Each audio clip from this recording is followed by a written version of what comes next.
तो आप लोगों का फिर से स्वागत है हमारे चैनल ऑनलाइन एग्ज़ाम इंस्टीट्यूट पर। तो आज हम लोग पढ़ेंगे आरआरबी एनटीपीसी सीबीटी 2 का सेट नंबर 4। तो इसमें देखिए दिया है 17 जनवरी 2017 सेकेंड शिफ्ट में पूछा गया ये सेट है। इसको हम आज सॉल्व करवाएंगे। तो भाई कुछ लोग कमेंट में बोल रहे थे कि सर अभी तो पेपर चल नहीं रहे हैं तो पढ़े क्या, कुछ समझ में नहीं आ रहा, कैसे पढ़ाई किया जाए। तो मैं आप लोगों को बता देना चाहता हूँ भाई, पेपर तो होंगे ही। जब सीबीटी 1 हो चुका है तो सीबीटी 2 भी होगा। आप ये सोचो ना कि अगर आंसर की भी आ चुकी है, आपको पता होगा कि हम सीबीटी 1 क्लियर कर चुके हैं कि नहीं कर चुके हैं। तो जो सीबीटी 1 क्लियर कर चुके हैं तो उनको अब ये सोचना चाहिए कि अब एक स्टेज हमने पार कर लिया, तो सेकेंड स्टेज पार करने के लिए जो बंदे इस समय पढ़ रहे हैं उन्हीं का सिलेक्शन होगा। अब आप सोचो कि जब एडमिट कार्ड आ जाए, एग्ज़ाम डेट आ जाए, तब पढ़ना चालू करें तो ये एग्ज़ाम सीबीटी 2 की डेट तुरंत आएगी और तुरंत हो जाएंगे, क्योंकि अब सीबीटी 2 में कैंडिडेट बहुत कम बच्चे हैं। तो बहुत ज़्यादा एक हफ्ते में सीबीटी 2 कंप्लीट कर देंगे। जैसे सीबीटी 1 पूरा 2-2 महीने चला है, 3-3 महीने, इस तरीके से नहीं चलेगा। तो भाई अगर सपने आपके बड़े हैं तो जागना पड़ेगा, मेहनत करना पड़ेगा, तभी आरआरबी में आपको रेलवे में जॉब मिलेगी। ठीक है, तो चलिए भाई मेहनत करते हैं। और मेहनत करने का सबसे बढ़िया बेस्ट तरीका कि आप प्रीवियस ईयर मॉक टेस्ट देते रहें। तो प्रीवियस ईयर बेस्ट है। प्रीवियस ईयर हम आपको सॉल्व करवाएंगे, इसमें ऑप्शन के थ्रू भी एक्सप्लेनेशन आपको करवाएंगे, और जितना लेटेस्ट में करंट में जो न्यूज़ है क्वेश्चन से बन पाएगा उसको सारा हम डिटेल में एक्सप्लेन करवाएंगे। ठीक है, तो ये वीडियो आपकी 2 पार्ट में होने वाली है। पहले पार्ट में 60 क्वेश्चन होंगे और सेकंड पार्ट में 60 क्वेश्चन होंगे। तो इस तरीके से टोटल 120 क्वेश्चन 2 पार्टों में कवर हो जाएंगे। तो चलिए बिना टाइम वेस्ट किए चलते हैं पहले क्वेश्चन नंबर में। इसमें दिया है ने कई भाषाओं में सबसे अधिक गाने रिकॉर्ड करने के लिए गिनीज वर्ल्ड रिकॉर्ड में प्रवेश किया है। तो इसका राइट आंसर हो जाएगा पी सुशीला। इनका फोटो देख लीजिए, पी सुशीला का। ये फीमेल सिंगर है, साउथ इंडियन की फिल्मों में गाने गाती हैं, जो जिनको वर्ल्ड रिकॉर्ड बना चुकी हैं। इनका गिनीज वर्ल्ड बुक में नाम भी है। क्वेश्चन नंबर सेकंड पे चलते हैं हम। अंतरिक्ष अनुसंधान में विषय शामिल नहीं है, तो ह्यूमन कल्चर शामिल नहीं है। क्वेश्चन नंबर तीसरे पे चलते हैं। पंक्ति में कितने आदमी हैं, तो स्टेटमेंट फर्स्ट हो जाएगा एक आदमी पंक्ति के आरंभ से तीसरे स्थान पर है।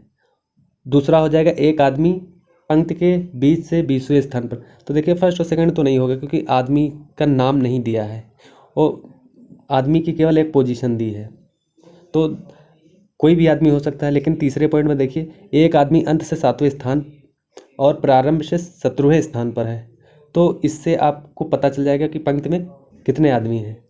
तो वैसे इसमें कितने आदमी तो नहीं पूछा, बस यही पूछा है कि कौन से ऑप्शन को सॉल्व करके आप कर सकते हैं, कौन से स्टेटमेंट से आपका हो जाएगा। तो only statement third is sufficient for solution. लेकिन अगर ये भी पूछ लेता पंक्ति में कितने आदमी हैं, तो उसका सोल्यूशन देख लीजिए। 17 +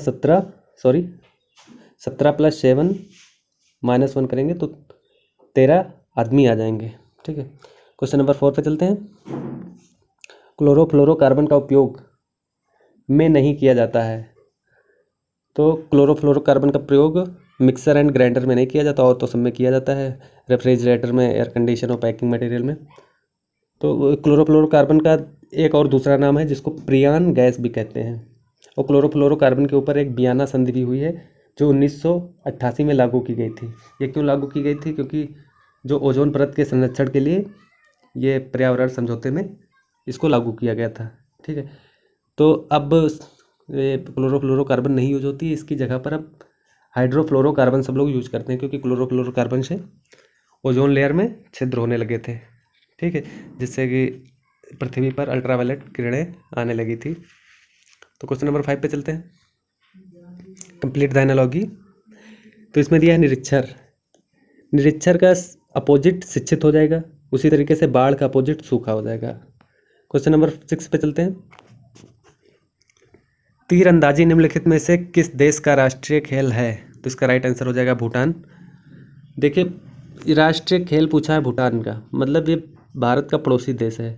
तो भारत के पड़ोसी देश जितने हैं उनके हम नेशनल गेम देख लेते हैं एक बार।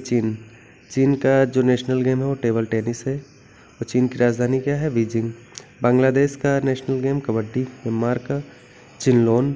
श्रीलंका का वॉलीबॉल और पाकिस्तान का फील्ड हॉकी, अफ़गानिस्तान का भुजकशी और नेपाल का वॉलीबॉल। तो इन सभी पड़ोसी देशों के हमने गेम के साथ साथ ब्रैकेट में उनकी कैपिटल्स भी बता दी है, जो आने वाले आरआरबी, एनटीपीसी, सीबीटी-2 के लिए बहुत ही महत्वपूर्ण है। तो इसी ये समूह अधिक उचित रूप से रिक्त स्थान वाले लोगों को संदर्भित करता है। तो इसका राइट आंसर हो जाएगा शेयर्ड कल्चर, मतलब साझा संस्कृत। इसका राइट आंसर हो जाएगा। क्वेश्चन नंबर 8 पे चलते हैं। निम्नलिखित में से कौन सा कथन गलत है? तो इसके चारों इसके चारों ऑप्शन देख लेते हैं। पहला ऑप्शन हो जाएगा परिमेय संख्याओं में भिन्नों को शामिल नहीं किया जाता है। वास्तविक संख्या, ऑप्शन नंबर सेकंड है, वास्तविक संख्या जो परिमेय संख्या नहीं है वह परिमेय होनी चाहिए। ऑप्शन नंबर थर्ड पे चलते हैं। एक वास्तविक संख्या अद्वितीय है। ठीक। ऑप्शन नंबर 4, वास्तविक संख्याओं को जोड़ा जा सकता है, घटाया जा सकता है, गुणा या भाग किया जा सकता है। तो इसका राइट आंसर हो जाएगा परिमेय संख्याओं में भिन्नों को शामिल नहीं किया जा सकता है। ऑप्शन नंबर फर्स्ट हो जाएगा। क्वेश्चन नंबर 9 पे चलते हैं। MS वर्ड किसका एक उदाहरण है? तो MS वर्ड एप्लीकेशन सॉफ्टवेयर का उदाहरण राइट आंसर हो जाएगा। इसके साथ में प्लस पॉइंट देख लेते हैं। सॉफ्टवेयर कितने प्रकार के होते हैं? 2 प्रकार के, एप्लीकेशन सॉफ्टवेयर और सिस्टम सॉफ्टवेयर। तो एप्लीकेशन सॉफ्टवेयर के कुछ एग्जांपल हैं, जैसे MS word, Gmail, Chrome, WhatsApp, YouTube, Facebook. ये एप्लीकेशन सॉफ्टवेयर के कुछ एग्जांपल हैं। इसी तरीके सिस्टम सॉफ्टवेयर, जिनको ऑपरेटिंग सिस्टम भी बोलते हैं, उनके कुछ एग्जांपल हैं, जैसे Windows operating system, Android operating system, iOS जो एप्पल फ़ोन में यूज़ होता है, और मैक ऑपरेटिंग सिस्टम, लाइनक्स। इस तरीके के कुछ सिस्टम सॉफ्टवेयर ऑपरेटिंग सिस्टम है। और अब इसमें देखिए, कभी कभार कंपाइलर के बारे में पूछ लेता है। तो कंपाइलर का क्या काम है? कंपाइलर जो प्रोग्रामिंग में एरर चेकिंग का काम करता है, और ये हाई लेवल लैंग्वेज को मशीन लेवल लैंग्वेज में कन्वर्ट कर देता है। ठीक है, तो इसके ये प्लस पॉइंट है। क्वेश्चन नंबर 10 पे चलते हैं। अरेंज द डिसेंडिंग ऑर्डर, मतलब आरोही क्रम में व्यवस्थित करना है। तो सोल्यूशन देख लीजिए, हो जाएगा। अगर समझ में नहीं आ रहा तो स्क्रीनशॉट लेके आराम से समझ लेना, वैसे इजी है, हो जाएगा। क्वेश्चन नंबर 11 पे चलते हैं। ये ब्लड रिलेशन से एक्स डब्लू का पुत्र है और डब्लू वी का भाई है। वी यू की बहन है। एक्स यू से किस प्रकार संबंधित है? मतलब यू एक्स से किस प्रकार संबंधित है? तो इसका सोल्यूशन देख लीजिए। तो देखिए, डब्लू का पुत्र एक्स है, ठीक है, और वी का भाई डब्लू है, और यू की बहन वी है। देखिए, डायग्राम के थ्रू हमने समझा दिया अच्छे से, आप समझ जाना इसमें। और जो एम का मतलब है मेल, और एफ का मतलब फीमेल। ठीक है, तो इसमें पूछ रखा है क्वेश्चन में कि यू एक्स से किस प्रकार संबंधित है। तो यू और एक्स, ये आप संबंध नहीं निकाल सकते हैं, क्योंकि इसमें जेंडर नहीं दिया है। एक्स का तो जेंडर दिया है कि वो मेल है, बट यू का कोई जेंडर नहीं दे रखा है, इसलिए आप इसको डिटरमाइन नहीं कर सकते हैं। तो क्वेश्चन नंबर 12 पे चलते हैं। Saint Peter Square is located in which of the following place, plus Saint Peter Square निम्नलिखित में से किस स्थान पर है? तो इसका राइट आंसर हो जाएगा वेटिकन सिटी। इसका फोटो देख लीजिए। क्वेश्चन नंबर 13, एफडीआई का पूर्ण रूप, एफडीआई का पूर्ण रूप बताना है। तो इसका राइट आंसर हो जाएगा foreign direct investment. Question number 14 पे चलते हैं। गुटनिरपेक्ष आंदोलन नाम का 17वां शिखर सम्मेलन किस नारे के साथ वेनेजुएला में आयोजित किया गया था? तो इसका राइट आंसर तो दिया है United on the path for piece, but ये गलत हो जाएगा। इसका राइट आंसर होगा United for piece and harmony, मतलब शांति और सामंजस्य के लिए एकजुटता। इसका राइट आंसर है। ठीक है, तो गुटनिरपेक्ष के बारे में कुछ प्लस पॉइंट है। गुटनिरपेक्ष आंदोलन की स्थापना 1 सितंबर 1961 को हुई थी, और इसमें 120 सदस्य देश हैं। क्वेश्चन नंबर 15 पे चलते हैं। क्वेश्चन नंबर 15 पे दिया है स्टेटमेंट, सभी दवाओं के दुष्प्रभाव होते हैं, इसलिए दवाइयाँ लेते समय हमेशा एक अंतर्निहित जोखिम होता है। इसका निष्कर्ष हो जाएगा निष्कर्ष निकला है फर्स्ट, कोई भी दवा दुष्प्रभाव के जोखिम के बिना नहीं है। सेकंड है, दवाइयाँ चीज़ों को बीमारी से भी बदतर बना देती हैं। तो सेकंड तो सही नहीं है, बट फर्स्ट सही है, कोई भी दवा दुष्प्रभाव के जोखिम के बिना नहीं है। सभी दवाइयाँ लगभग कोई ना कोई उनका साइड इफ़ेक्ट होता ही ज़रूर है। अगर जैसे आपको साइड इफ़ेक्ट नहीं हुआ उसका, तो किसी और पे साइड इफ़ेक्ट ज़रूर होगा। एक दवाई सब पे परफेक्ट नहीं बनी होती है। ठीक है, तो राइट आंसर हो जाएगा only conclusion first follow. Question number 16 पे चलते हैं।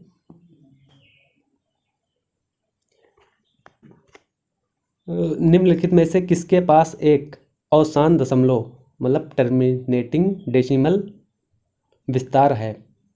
तो इसमें टर्मिनेटिंग डेसिमल का मतलब होता है नॉन रिकरिंग। तो नॉन रिकरिंग तो आपको पता है, जो बार बार रिपीट नहीं हो रहा है, आवृत्ति नहीं हो रही है जिसकी। तो सोल्यूशन देख लीजिए, सबका सोल्यूशन अलग अलग दे दिए हैं। 1/6 का हो जाएगा 0.1666। इसी तरीके से ये रिकरिंग नंबर है, लेकिन सेकंड ऑप्शन राइट आंसर हो जाएगा क्योंकि ये टर्मिनेटिंग डेसिमल है। ठीक, मतलब नॉन रिकरिंग नंबर है। ठीक, क्वेश्चन नंबर 17 पे चलते हैं। विज्ञान में निम्नलिखित में से कौन सा एक मिश्रण का गुण है? तो इसके ऑप्शन देख लेते हैं। ऑप्शन नंबर फर्स्ट, मिश्रण के घटक अपने भौतिक गुणों को बनाए रखते हैं। ऑप्शन नंबर सेकंड, इसका गलनांक और क्वथनांक नियत होता है। ऑप्शन नंबर थर्ड, इसे भौतिक विधियों से अलग नहीं किया जा सकता है। ऑप्शन नंबर फोर, इसका संयोजन नियत होता है। तो ऑप्शन नंबर फर्स्ट राइट हो जाएगा, मिश्रण के घटक अपने भौतिक गुणों को बनाए रखते हैं। ठीक, क्वेश्चन नंबर 18 पर चलते हैं। रीजनिंग का क्वेश्चन है, हो जाएगा सोल्यूशन में देख लो। जैसे लॉजिक को IGCOL लिखा जाता है, उसी तरीके से फ्रूट को किस तरीके से लिखा जाएगा। तो सोल्यूशन दे रखे हैं, देख लो आप लोग, इजी है, हो जाएगा। क्वेश्चन नंबर 19 पे चलते हैं। क्वेश्चन नंबर 19 पे दिया है, replace the star sign in. जो इक्वेशन दी है उसमें स्टार को आपको बदलकर गणितीय चिन्हों के साथ प्रतिस्थापित कीजिए और ज्ञात कीजिए निम्नलिखित में से कौन सा संतुलित समीकरण होगा। तो ये जितने समीकरण नीचे दिए हैं, मतलब सिंबल दिए हैं, ऑप्शन फर्स्ट से लगा के फोर्थ तक, तो सबको रखकर इसमें बारी बारी से रखकर देखना पड़ेगा, जो संतुलित होगा वही राइट आंसर हो जाएगा। तो इसमें कोई नियम नहीं है बेसिक, इसमें आपको सारे सिंबल स्टार के स्थान पर रखना पड़ेगा, फिर सॉल्व करना पड़ेगा और राइट आंसर आपका आ जाएगा। ठीक है, पर चलते हैं। डैश साहित्य 2015 में नोबेल पुरस्कार के प्राप्तकर्ता थे। तो इसका राइट आंसर हो जाएगा स्वेतलाना अलेक्सेविच। 2015 में नोबेल पुरस्कार लिटरेचर में पाई थी। ठीक है, तो नोबेल पुरस्कार के ऊपर कुछ प्लस पॉइंट देख लेते हैं। अल्फ्रेड नोबेल एक साइंटिस्ट है, इन्हीं के नाम पर ये नोबेल प्राइज़ का नाम रखा गया है। और 1901 में इसकी स्थापना की गई थी, मतलब पहला पुरस्कार दिया गया था। और 10 लाख डॉलर इसकी प्राइस मनी है। और रेड क्रॉस जो है, रेड क्रॉस को पहला नोबेल प्राइज़ मिला था शांति के क्षेत्र में। अभी तक इनको 3 बार शांति के क्षेत्र में नोबेल प्राइज़ मिल चुका है। रेड क्रॉस एक कंपनी है, इसके ऑनर को मिला था। और लुइस ग्लक जो है ये 2020 के नोबेल प्राइज़ विजेता हैं, वो भी लिटरेचर के क्षेत्र में।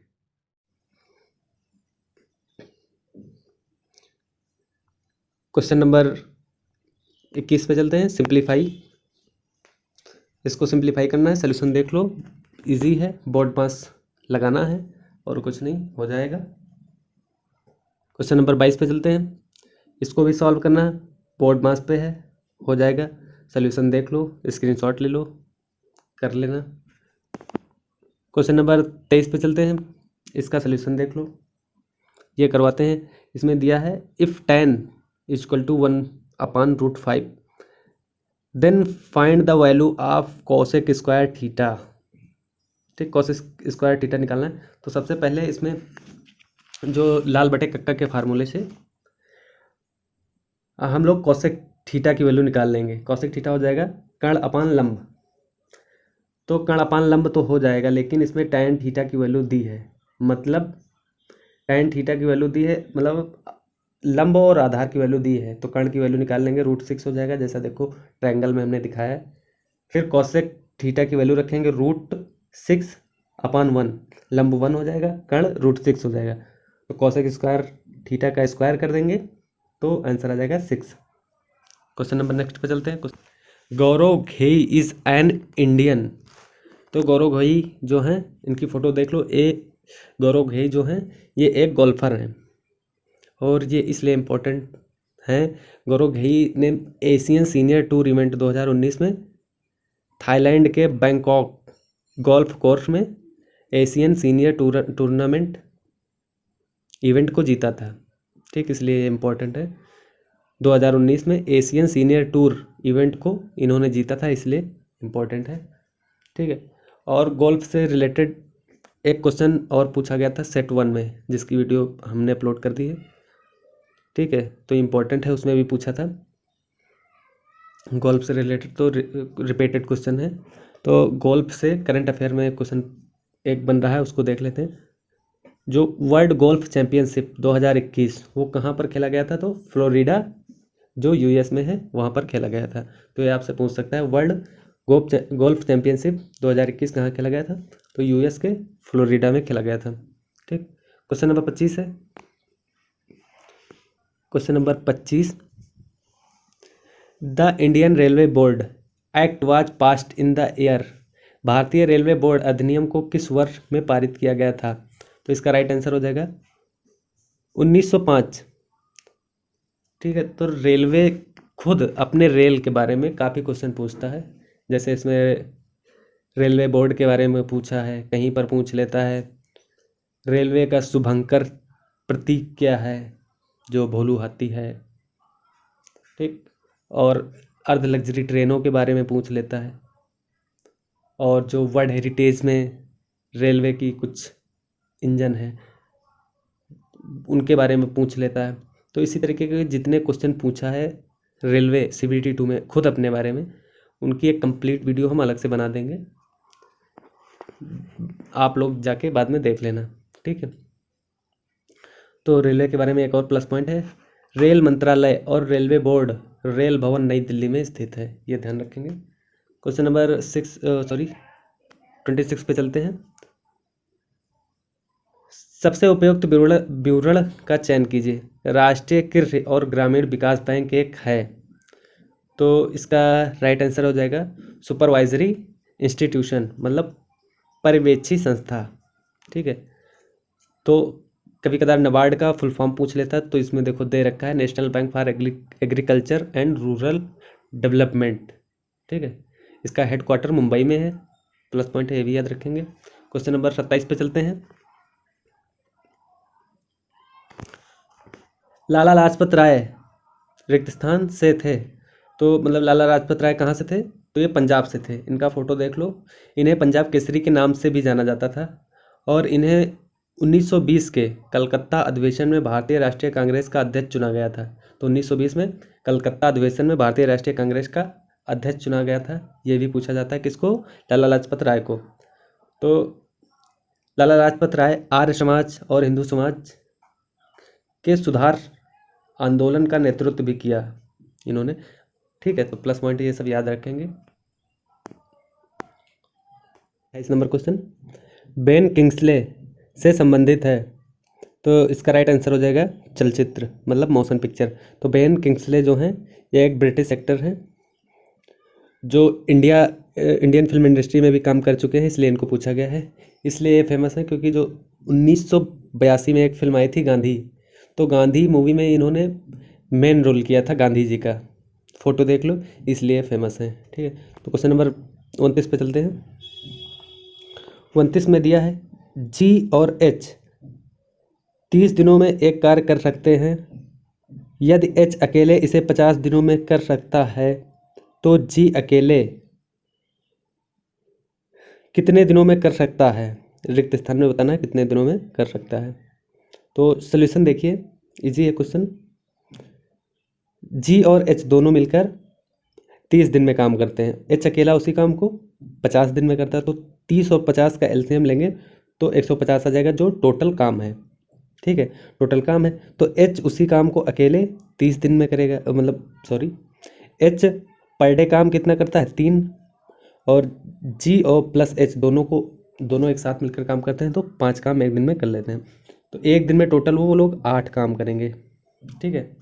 लेकिन इसमें पूछा गया है कि जी अकेला कितने दिन में काम करेगा, ठीक है। तो जी अकेला पर डे 2 काम करता है, तो टोटल काम 150 है, तो 150 को 2 से डिवाइड कर देंगे तो 75 दिन राइट आंसर आ जाएगा, ठीक है। क्वेश्चन नंबर 30 पे चलते हैं। चावल की 2 किस्मों ए और बी क्रमशः 210 रुपये और 280 रुपये प्रति किलो के क्रय मूल्य से 3:4 के अनुपात में मिलाया जाता है। मिश्रित किस्म को 260 रुपये प्रति किलोग्राम में बेचा जाता है, लाभ परसेंट क्या होगा। तो सॉल्यूशन देखिए, इसमें दिया 3:4 अनुपात दिया है, तो हम लोग मान लेते हैं कि 7 किलो चावल है, मतलब 3 और 4 को जोड़ के मान लिए कि 7 किलो चावल है, ठीक है। तो 7 किलो चावल है, तो ए का प्राइस दे रखा है, किस्म ए का प्राइस है 210, ठीक है। उसका रेशियो 3 है, तो 3 किलो मान लेंगे हम लोग, ठीक है। 3 से मल्टीप्लाई करेंगे तो ए का जो क्रय मूल्य है वो हो जाएगा 630 रुपये। उसी तरीके से बी का क्रय मूल्य हो जाएगा 1120 रुपये। तो टोटल क्रय मूल्य हमारा हो जाएगा 1750 रुपया, ठीक है। तो 1750 रुपया हो जाएगा टोटल क्रय मूल्य। लेकिन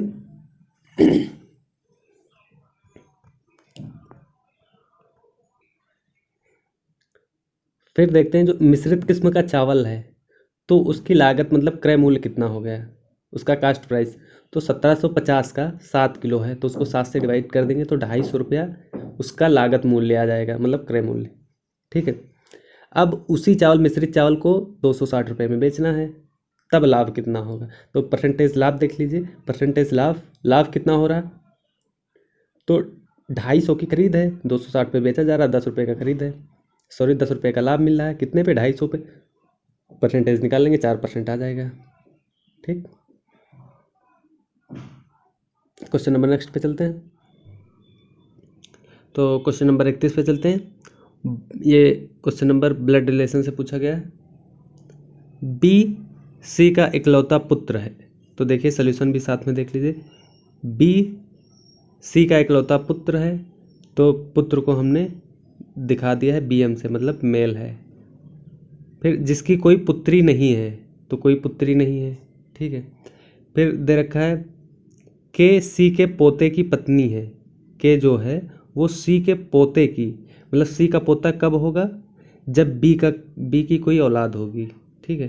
तो बी का पुत्र हमने सर्कल से, कोई बी का पोते का नाम तो दे नहीं रखा है, तो हमने देखो पोता लिख दिया है। किसका पोता, सी का पोता, देख लो एरो से दिखा दिए, ठीक है। तो सी का पोता दे रखा है, सी का पोता की पत्नी है, के मतलब सी के पोते की पत्नी है। तो बी के का क्या है, तो बी जो हो जाएगा वो फादर इन लॉ हो जाएगा, मतलब ससुर, ठीक है। तो राइट आंसर हो जाएगा। अकबर की शासन की गद्दी थी, तो कहाँ पे थी, चारों ऑप्शन में आगरा में थी। अकबर का पूरा नाम देख लो, अबू अल फत जलाल अलाउद्दीन मोहम्मद अकबर, इनका पूरा नाम था। अकबर का शासनकाल 1556 से 1605 तक इनका शासनकाल माना जाता है, ठीक है। तो अकबर के पिता का नाम कभी कदार पूछ लेता है, तो इनके पिता थे हुमायूं। और अकबर का अगर पुत्र के बारे में पूछे तो अकबर का पुत्र जहांगीर था, और अकबर किस वंश के शासक थे, तो मुगल वंश के शासक थे। क्वेश्चन नंबर 33 पे चलते हैं।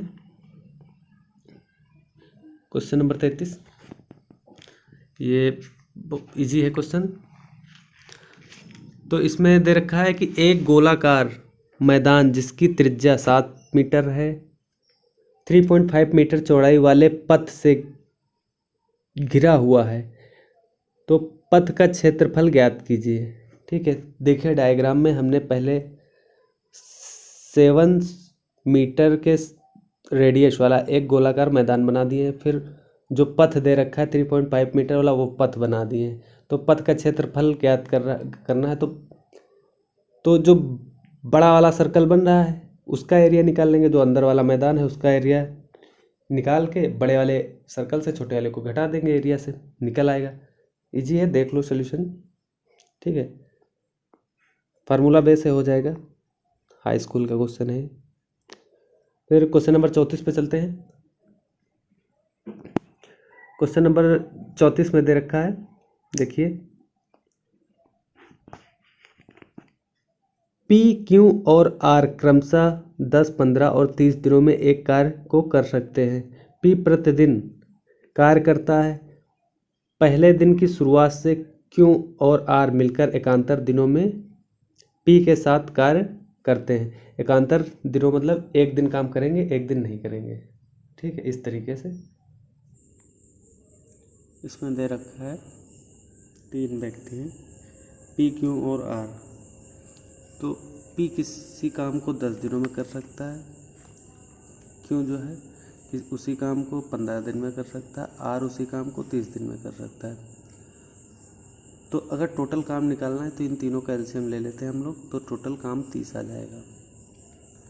ठीक है, लेकिन पी जो है एक दिन में कितने काम करेगा, वो 3 कैसे आया, ये 30 को 10 से डिवाइड करेंगे तो 3 काम पर डे आ जाएगा पी का। उसी तरीके से क्यू का 2 काम पर डे आ जाएगा, आर का 1 काम पर डे आ जाएगा। लेकिन अगर ये तीनों लोग एक साथ काम करते हैं मिलकर तो टोटल 6 काम एक दिन में करेंगे तीनों लोग मिलकर। लेकिन क्वेश्चन में निकालना ये है कि तीनों लोग मिलकर कितने दिनों में काम समाप्त कर देंगे। लेकिन कंडीशन ये दी है कि जो क्यू और आर है, ठीक है, जो क्यू और आर है वो एकांतर दिनों में काम करेगा। ठीक है, तो उसमें दिया है कि पहले दिन तीनों मिलकर काम करेंगे और दूसरे दिन, चौथे दिन, छठवें दिन, इसी तरीके से 8वें दिन पी अकेला काम करता है। ठीक है, तो ये जो 6 है, ये 6 है, ये 6 को, इस 6 को पी भी करता है, क्यू भी करता है काम, इसी में आर भी करता है। इस दिन तीनों मिलकर काम करते हैं पहले दिन। दूसरे दिन पी अकेला काम करता है। तीसरे दिन तीनों मिलकर काम करते हैं। ठीक है, और चौथे दिन भी पी अकेला काम करता है। 5वें दिन तीनों मिलकर काम करते हैं। मतलब क्यू और आर जो है वो एकांतर दिनों में काम करते हैं, मतलब एक दिन काम करेंगे एक दिन काम नहीं करेंगे। तो इसी तरीके से हम एक इक्वेशन बना लेंगे, देखते हैं कितना हुआ। तो इनको 5 दिन का काम जोड़ेंगे और 6वें दिन का काम जोड़ेंगे। ये 6वां दिन है, 6वां। तो टोटल हमारा कितना हो जाएगा, इनको जोड़ने पर 27 हो जाएगा। लेकिन काम टोटल ये 27 काम हो जाएंगे कितने, 6 दिन में। 6 दिन में 27 काम हो जाएंगे, लेकिन टोटल काम हमको करवाना है 30। तो बचा हुआ कितना दिन है, काम है, तो शेष काम बचा 30 में से 27 घटाएंगे तो 3 आ जाएगा। 3 बचा हुआ काम है। तो बचे हुए काम को कितने दिन में करेगा। अब बचा हुआ काम जो 7वें दिन में होगा वो तीनों लोग मिलकर करेंगे, पी क्यू आर तीनों लोग मिलकर काम करेंगे। तो लेकिन काम 3 ही है और पी क्यू आर पूरे दिन में काम करते हैं 6। ठीक है, देखो पी क्यू आर पूरे दिन में मिलकर काम करते हैं टोटल 6, लेकिन काम अब उनको करना है केवल 3। तो वो तो आधे ही दिन में काम कर देंगे, तो आ जाएगा आधा दिन।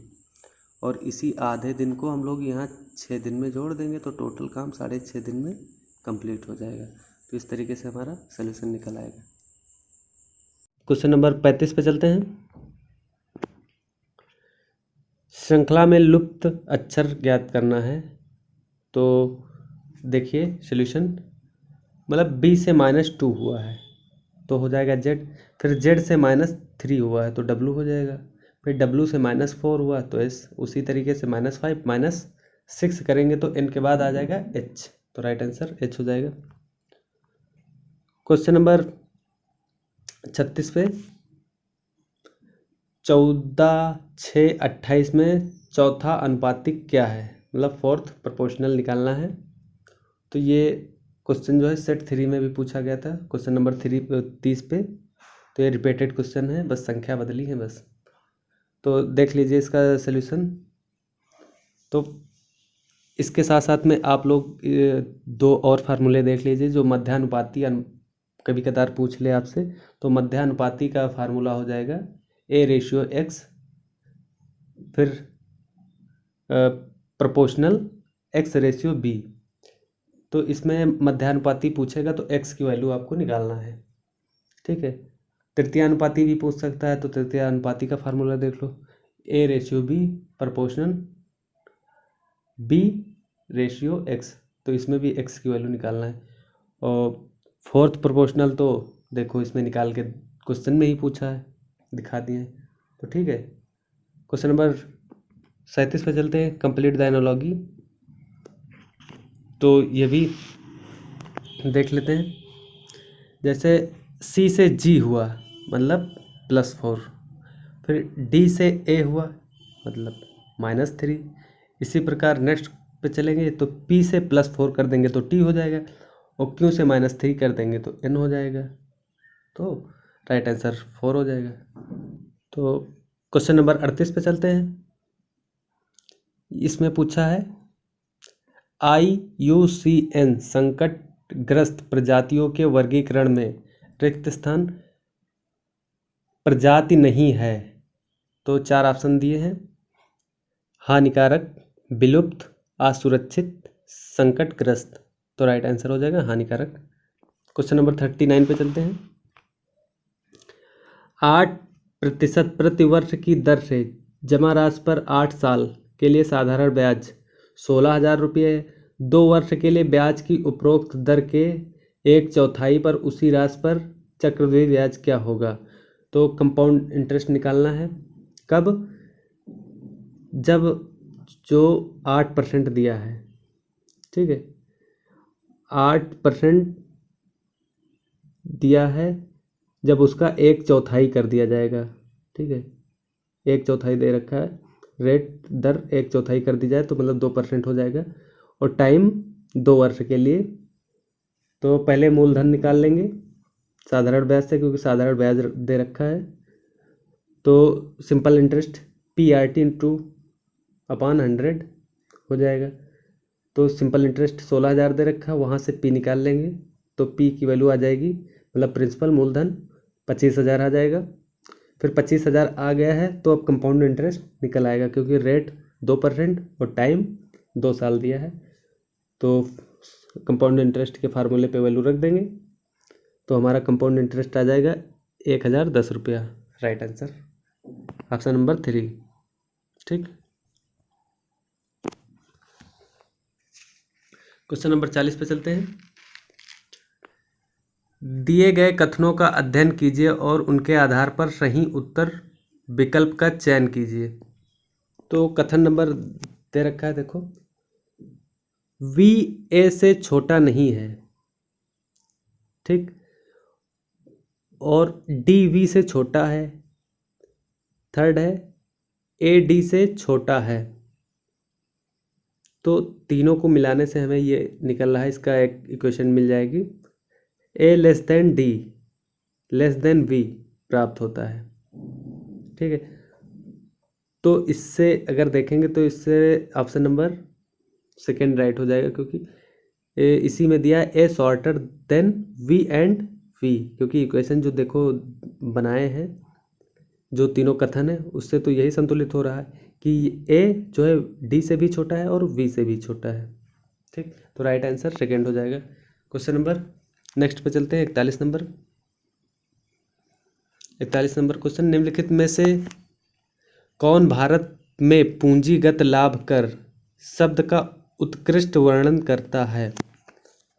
तो इसका राइट ऑप्शन हो जाएगा, पहले चारों ऑप्शन देख लीजिए, कारपोरेट बांड से प्राप्त लाभांश पर कर। सेकंड ऑप्शन है 1 वर्ष के दौरान पूंजीगत संपत्ति की बिक्री से लाभ पर कर। थर्ड है बैंक सावधि जमा से प्राप्त ब्याज पर कर। और फोर्थ ऑप्शन है 12 महीनों से अधिक के लिए शेयरों की बिक्री से लाभ पर कर। तो इसका राइट आंसर हो जाएगा 1 वर्ष के दौरान पूंजीगत संपत्ति की बिक्री से लाभ पर कर। ठीक, तो सेकंड ऑप्शन हो जाएगा tax on profit from sale of a capital asset during a year. तो टैक्स से है और इसके कुछ प्लस पॉइंट देख लेते हैं। टैक्स दो प्रकार के होते हैं, डायरेक्ट टैक्स, इनडायरेक्ट टैक्स, मतलब प्रत्यक्ष कर, अप्रत्यक्ष कर। तो प्रत्यक्ष कर के कुछ एग्जांपल हैं, जैसे आयकर, उपहार कर, धन कर, पूंजी लाभ कर, निगमित कर। उसी तरीके से अप्रत्यक्ष कर हैं, जैसे बिक्री कर, सेवा कर, वस्तु एवं सेवा कर, टोल टैक्स, मूल्य वर्धित कर या सीमा शुल्क। क्वेश्चन नंबर 42 पे चलते हैं। डी एक कार्य को 18 दिनों में कर सकता है और ई उसी कार्य को आधे समय में कर सकता है। उन्हें एक साथ कार्य करते हुए कार्य को पूरा करने में कितने दिन लगेंगे? तो देखिए आदमी इसमें दिया है डी और ई। ठीक है, डी 18 दिनों में उसी कार्य को करता है, ई 9 दिनों में उसी कार्य को करता है। तो टोटल काम हो जाएगा 18 और 9 को एलसीएम लेंगे तो 18 टोटल वर्क हो जाएगा। और डी की क्षमता दी है, एक काम पर डे करता है, ई की क्षमता 2 काम पर डे करता है, निकाल लेंगे। टोटल काम डी और ई टोटल काम एक दिन में 3 करते हैं। तो दोनों लोगों को एक साथ कार्य करने पर लगा कुल समय, तो टोटल काम 18 है, 18 से डिवाइड कर देंगे 3 को, तो 6 काम मतलब 6 दिन आ जाएगा। इजी है। क्वेश्चन नंबर 43 पे चलते हैं। 15 लैपटॉप प्रत्येक को 15,000 में खरीदा गया और इन सभी को 2.97 लाख में बेचा गया था, तो लाभ परसेंटेज ज्ञात कीजिए। तो इसमें देखिए क्रय मूल्य दिया है 15 गुणे 15,000, क्योंकि 15 लैपटॉप है ना, तो 15 से मल्टीप्लाई कर देंगे 15 को, तो आ जाएगा 2,25,000 कास्ट प्राइस। और विक्रय मूल्य कितना दिया है? तो विक्रय मूल्य जो पॉइंट में दिया है उसको लाख में दिया, तो लाख में चेंज कर लेंगे तो हो जाएगा, तो 2,97,000 विक्रय मूल्य हो जाएगा। तो लाभ निकालना है, लाभ परसेंटेज। तो क्रय मूल्य से विक्रय मूल्य माइनस कर देंगे तो 72,000 आ जाएगा लाभ, लेकिन इसको परसेंटेज में निकालना है। तो परसेंटेज में निकालने के लिए फार्मूला होता है लाभ बटे क्रय मूल्य इंटू 100, वैल्यू रख देंगे तो आ जाएगा लाभ परसेंटेज 32% आ जाएगा प्रॉफिट। ठीक है, क्वेश्चन नंबर 44 पे चलते हैं। महात्मा गांधी किस वर्ष में दक्षिण अफ्रीका से बाहर लौटे थे? तो इसका राइट आंसर हो जाएगा 1915 में।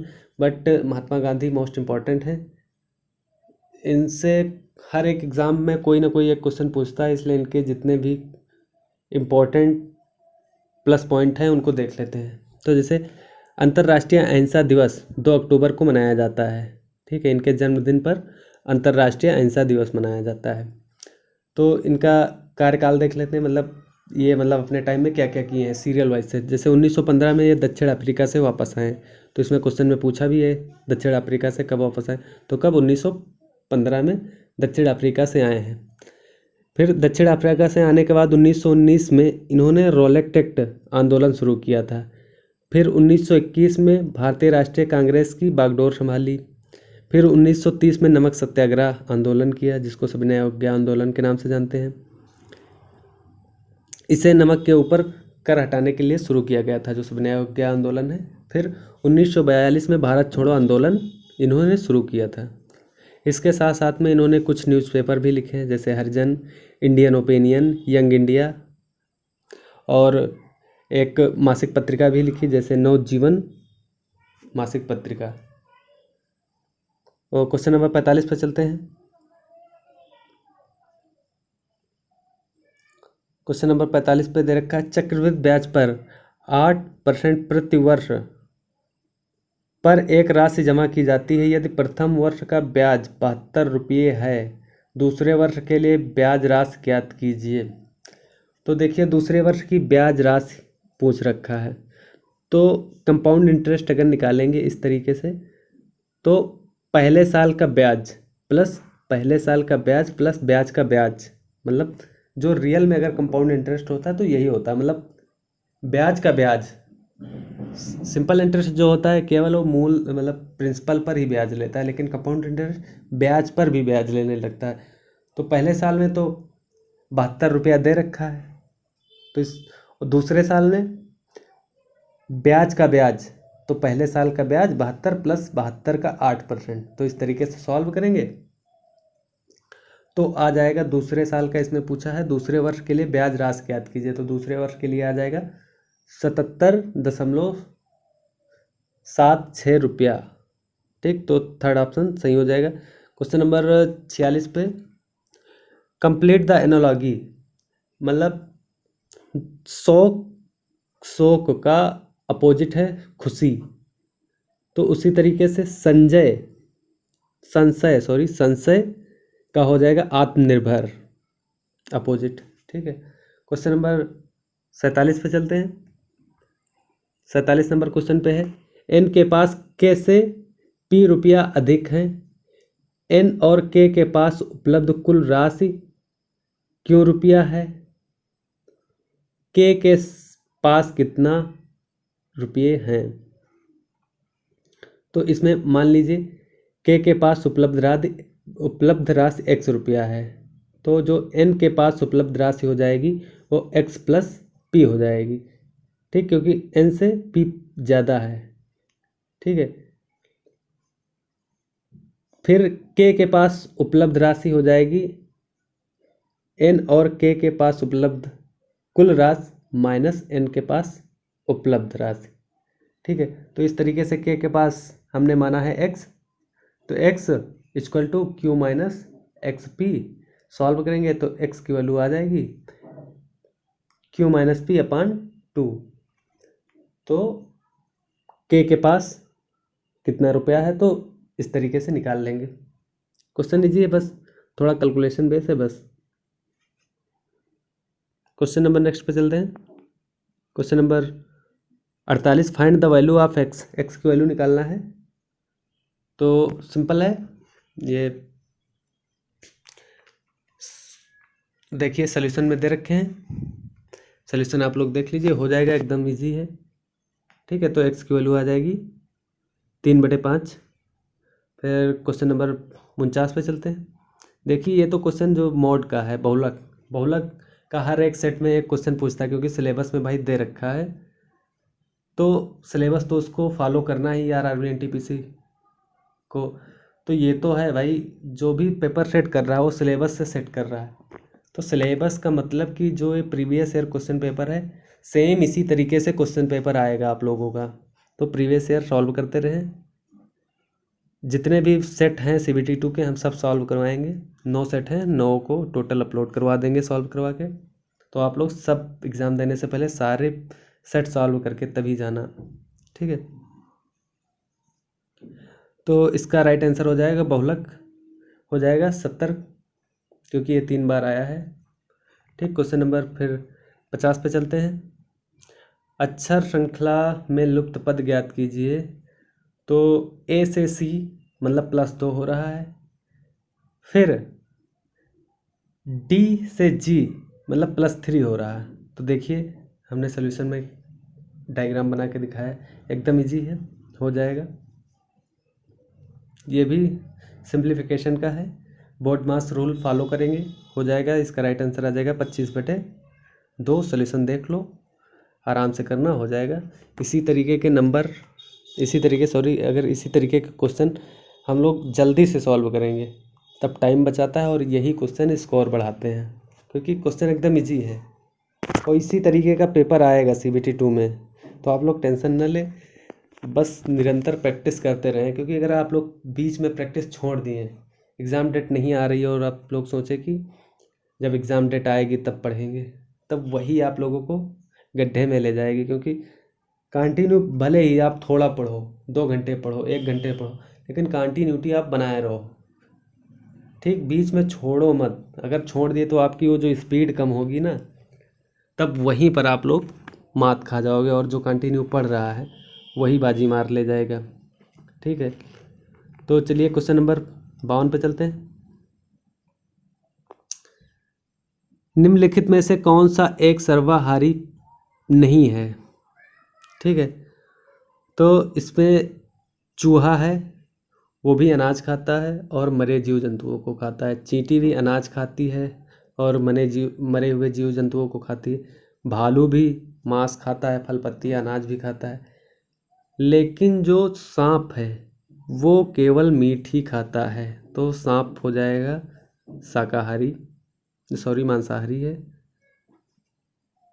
सांप के बारे में कुछ और अगर इम्पोर्टेंट पॉइंट पढ़ना चाहो तो जैसे आप लोग ये देख सकते हैं, ये हर दिन खाना नहीं खाते हैं। सामान्य तौर पर पतले आकार के जो सांप होते हैं वो सप्ताह में कम से कम एक बार भोजन करते हैं।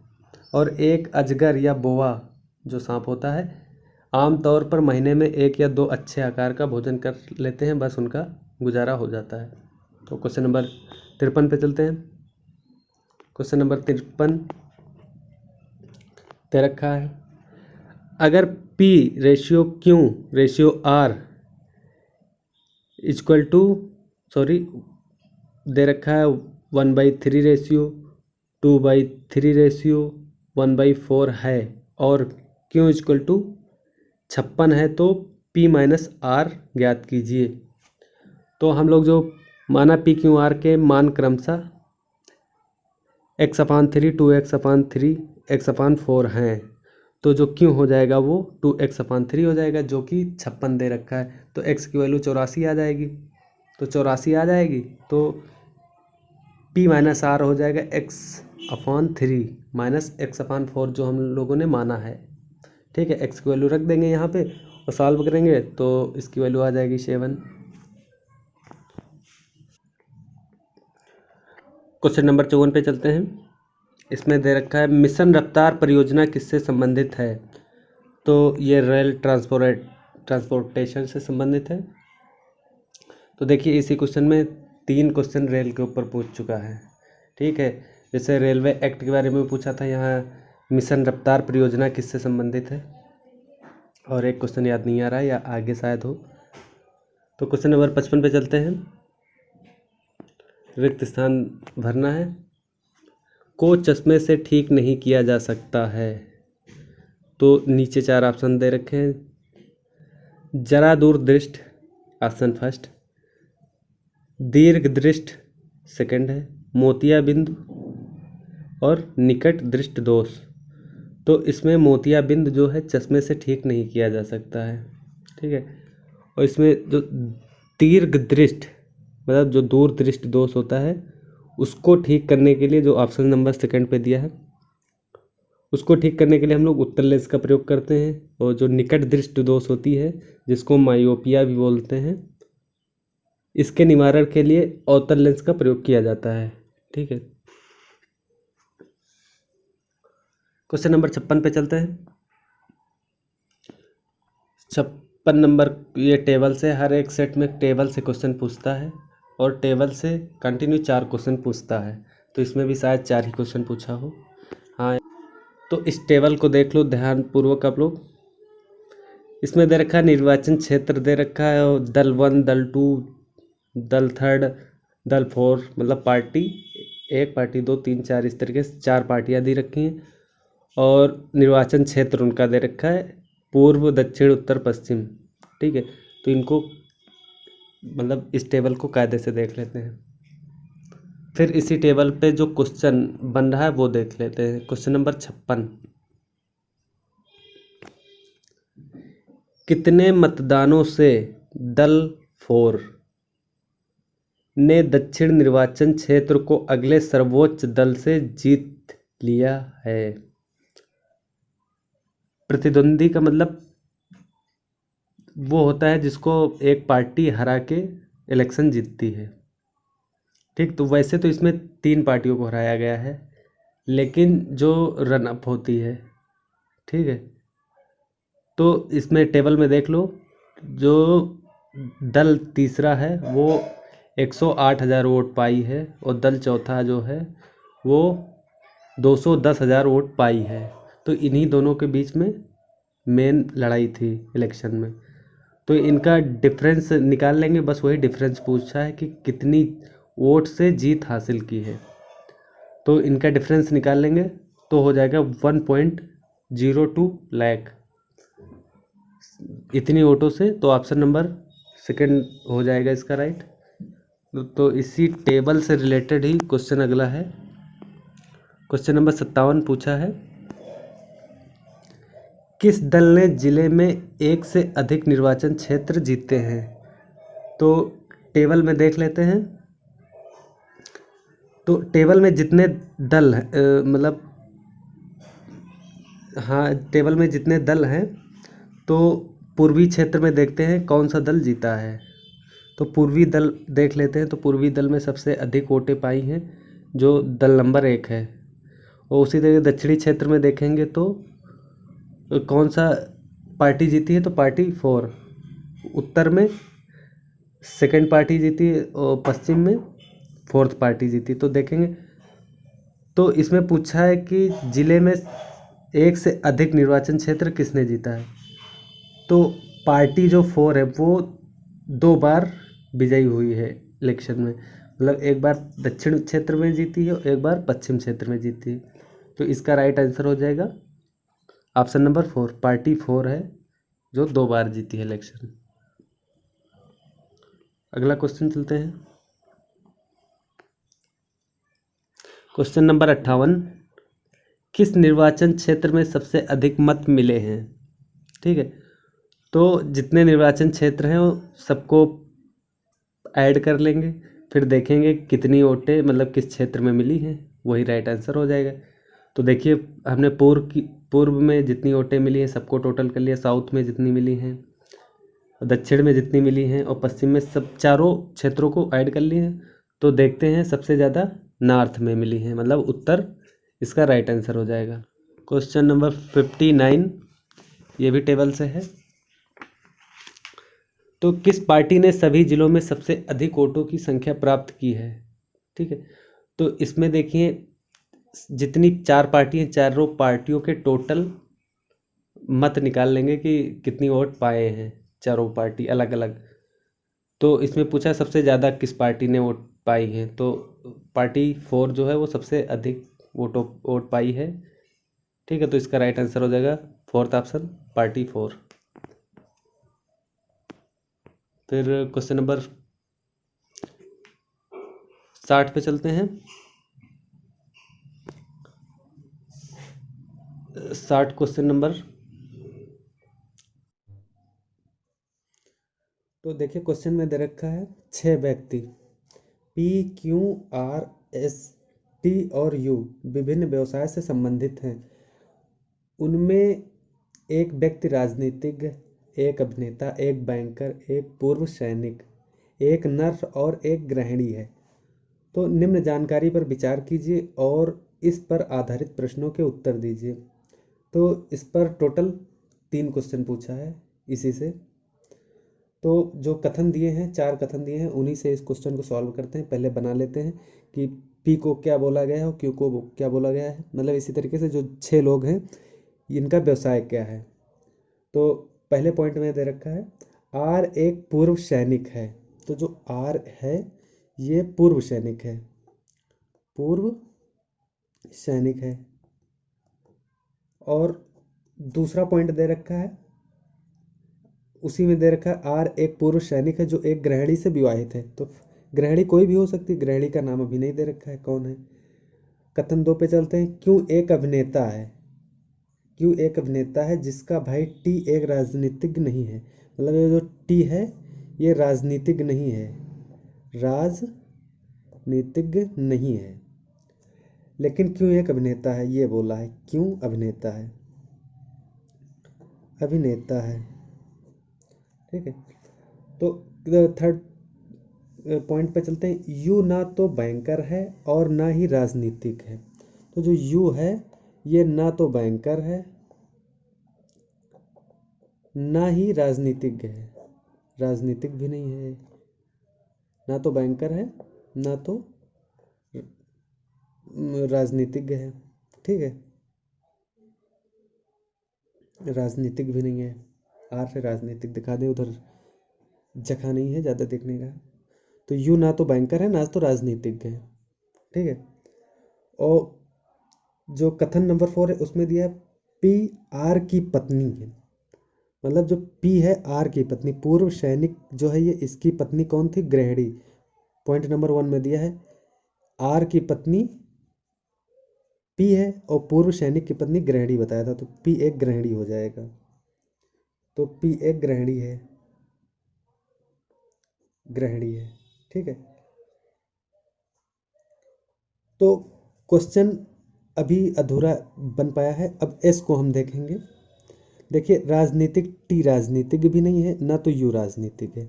इन दोनों में कोई राजनीतिक नहीं है, मतलब ना टी पॉलिटिशियन है ना यू पॉलिटिशियन। तो बचा केवल आर, तो आर ही हो जाएगा ये राजनीतिक, राजनीतिक। ठीक, अब ये राजनीतिक हो गया, तब ये राजनीतिक भी नहीं होगा, ना तो बैंकर होगा। तो बचा तीसरा ऑप्शन, ये हो जाएगी यू हो जाएगा अपना नर, यू हो जाएगा नर, यू जो है नर हो जाएगी। ठीक है, अब जो टी केवल बचा है, तो टी क्या हो जाएगा? देखो यू बैंकर नहीं है, तो टी हो जाएगा बैंकर, टी जो हो जाएगा बैंकर। ठीक है, टी हो जाएगा बैंकर। तो क्वेश्चन नंबर 60, जो 60 है, 60 में पूछ रखा है कि बैंकर कौन है। क्वेश्चन नंबर 60 में बैंकर कौन है, तो इसका 60 का आंसर हो जाएगा बैंकर अपना टी है, तो राइट आंसर हो जाएगा टी। फिर इसी का 61 नंबर क्वेश्चन पूछ रखा है कि पॉलिटिशियन मतलब राजनीतिक कौन है। 61 नंबर क्वेश्चन पे देखते हैं राजनीतिक कौन है, तो राजनीतिक अपना एस है, एस को हमने राजनीतिक, तो एस राइट आंसर हो जाएगा। 62 पे पूछा है नर कौन है, तो नर को यू है, यू नर है। तो इस तरीके से 62 नंबर जो क्वेश्चन है वो हो जाएगी नर, यू। तो इस तरीके से 3 क्वेश्चन एक ही क्वेश्चन से बन गए, तो इजी है। तो इस तरीके से तीनों क्वेश्चन हो गए। तो आई होप ये क्वेश्चन आपको समझ में आया होगा। और बाकी के जो बचे हुए क्वेश्चन हैं, 120 क्वेश्चन इस सेट में हैं, तो जो बचे हुए 58 क्वेश्चन हैं वो अगले सेट में हम बताएंगे, जिसके लिंक डिस्क्रिप्शन बॉक्स में दे रखे हैं। आप लोग वहाँ जाके कंप्लीट वीडियो देख सकते हैं 120 क्वेश्चन की।